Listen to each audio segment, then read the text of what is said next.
The Turkish alphabet is an alphabet derived from the Latin alphabet used for writing the Turkish language, consisting of 29 letters, 7 of which have been modified from the Latin originals for the phonetic requirements of the language. This alphabet represents modern Turkish pronunciation with a high degree of accuracy and specificity. It is the current official alphabet and the latest in a series of distinct alphabets used in different eras. Letters. The letters of the Turkish alphabet are, of these 29 letters, 8 are vowels, the 21 others are consonants. The letters Q, W, and X of the iso-basic Latin alphabet do not occur in the Turkish alphabet, while dotted and dotless I are distinct letters in Turkish so that I does not become I when capitalized. Turkish also uses a, I and U with the circumflex, a for a, and or to indicate that the consonant before a is palatalized. I for I, U for U, and or to indicate palatalization. Letter names. The names of the vowel letters of the vowels themselves, whereas the names of the consonant letters of the consonant plus e. The one exception is G, A, B, C, E, C, E, D, E, F, G, E, U, Mu, Sak, G, E, He, I, J, K, E, L, Me, Ni, O, P, Re, She, Te, U, V, E, Ye, Z. Sounds. Turkish orthography is highly regular and a word's pronunciation is always completely identified by its spelling. The following table presents the Turkish letters, the sounds they correspond to in international phonetic alphabet and how these can be approximated more or less by an English speaker. History. Early reform proposals. The earliest known Turkish alphabet is the Orkhont script. In general, Turkish languages have been written in a number of different alphabets including Uyghur, Cyrillic, Arabic, Greek, Latin, and some other Asiatic writing systems.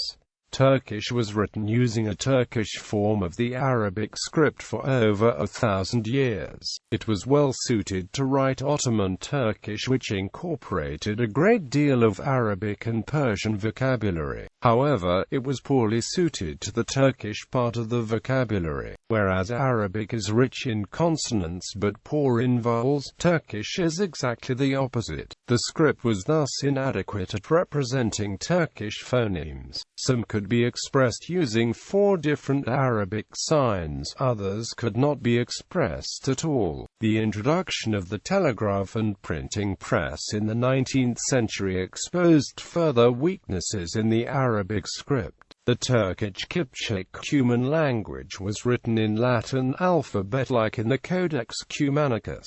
Some Turkish reformists promoted the adoption of the Latin script well before Ataturk's reforms. In 1862, during an earlier period of reform, the statesman Munaf Pasha advocated a reform of the alphabet. At the start of the 20th century, similar proposals were made by several writers associated with the Young Turks movement, including Hüseyin Kayhan, Abdullah Sevdet, and Selul Nuri. The issue was raised again in 1923 during the First Economic Congress of the newly founded Turkish Republic, sparking a public debate that was to continue for several years. A move away from the Arabic script was strongly opposed by conservative and religious elements. It was argued that Romanization of the script would detach Turkey from the wider Islamic world, substituting a foreign concept of national identity for the traditional sacred community. Others opposed Romanization on practical grounds. At the time, there was no suitable adaptation of the Latin script that could be used for Turkish phonemes. Some suggested that a better alternative might be to modify the Arabic script to introduce extra characters to better represent Turkish vowels. In 1926, however, the Turkish republics of the Soviet Union adopted the Latin script, giving a major boost to reformers in Turkey. Turkish-speaking Armenians used the Mesrobian script to write holy Bibles and other books in Turkish for centuries. Many Armenian linguists, including Agop Dilakar, comprised the linguistic team which invented the modern Turkish alphabet, using and modifying Latin script. The Armenian alphabet would have been fine to use, given the large number of Armenians in Constantinople who survived the Armenian genocide, but due to politics and the cycle of impunity and massacre targeting the Armenians, the Latin script was ultimately chosen. Introduction of the modern Turkish alphabet. The current 29-letter Turkish alphabet was established as a personal initiative of the founder of the Turkish Republic, Mustafa Kemal Ataturk. It was a key step in the cultural part of Ataturk's reforms, introduced following his consolidation of power. Having established a one-party state ruled by his Republican People's Party, Ataturk was able to sweep aside the previous opposition to implementing radical reform of the alphabet. He announced his plans in July 1928 and established a language commission consisting of the following members: Secretary General Hagot Martayan, linguists Recep Hulusi Ojdemir, Ahmet Sevat Emre, Ibrahim Grandi Grante, educators Mehmet Emin Erasgil Asansung Faisal Ahmet Akak, writers and members of parliament Fali Rifki Ataraz and Esref Arnaydın Yakup Kadri Karios Managlu. The commission was responsible for adapting the Latin script to meet the phonetic requirements of the Turkish language. The resulting Latin alphabet was designed to reflect the actual sounds of spoken Turkish, rather than simply transcribing the old Ottoman script into a new form. Ataturk himself was personally involved with the commission and proclaimed an alphabet mobilization to publicize the changes. He toured the country explaining the new system of writing and encouraging the rapid adoption of the new alphabet. The Language Commission proposed a 5-year transition period. Ataturk saw this as far too long and reduced it to 3 months. The change was formalized by the Turkish Republic's Law No. 1353, the law on the adoption and implementation of the Turkish alphabet, passed on 1 November 1928. The law went into effect from 1 January 1929, making the use of the new alphabet compulsory in all public communications. In the Sanjak of Alexandretta, which was at the time under French sovereignty and would later join Turkey, the local Turkish language newspapers adopted the Latin alphabet only in 1934. The reforms were also backed up by the law on copyrights issued in 1934, encouraging and strengthening the private publishing sector. In 1939, the first Turkish Publications Congress was organized in Ankara for discussing issues such as copyright printing, progress on improving the literacy rate and scientific publications, with the attendance of 186 deputies.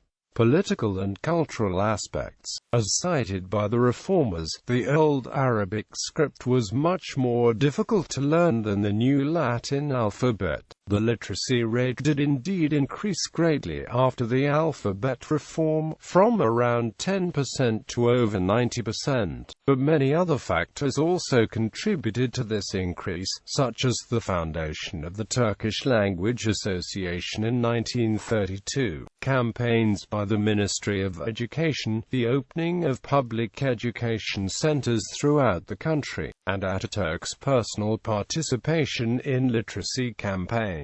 Ataturk also commented on one occasion that the symbolic meaning of the reform was for the Turkish nation to show with its script and mentality that it is on the side of world civilization. The second president of Turkey, İsmet İnönü, further elaborated the reason behind adopting a Latin alphabet. The alphabet reform cannot be attributed to ease of reading and writing.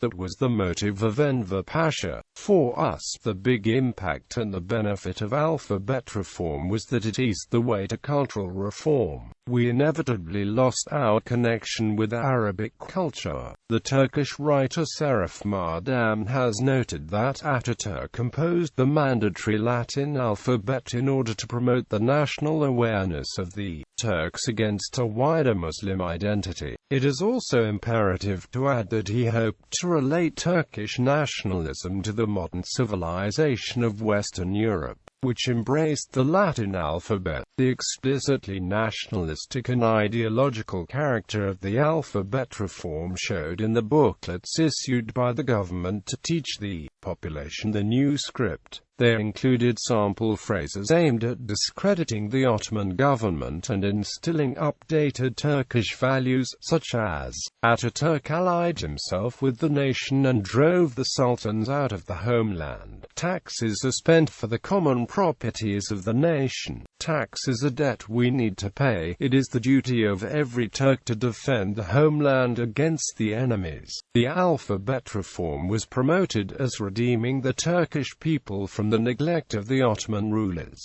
Sultans did not think of the public. Ghazi commander saved the nation from enemies and slavery, and now he declared a campaign against ignorance.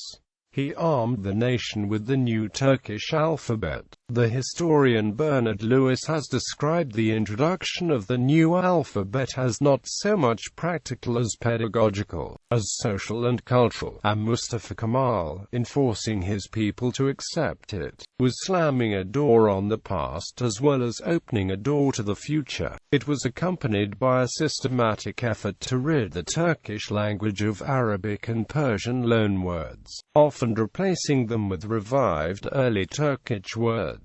However, the same reform also rid the language of many Western loanwords, especially French, in favor of Turkish words, albeit to a lesser degree. Ataturk told his friend Fali Rifki Ate, who was on the government's language commission, that by carrying out the reform, we were going to cleanse the Turkish mind from its Arabic roots. Yazar Nabi, a leading journalist, argued in the 1960s that the alphabet reform had been vital in creating a new Western-oriented identity for Turkey. He noted that younger Turks, who had only been taught the Latin script, were at ease in understanding Western culture but were quite unable to engage with Middle Eastern culture. The new script was adopted very rapidly and soon gained widespread acceptance. Even so, older people continued to use the Turkish Arabic script in private correspondence, notes and diaries until well into the 1960s.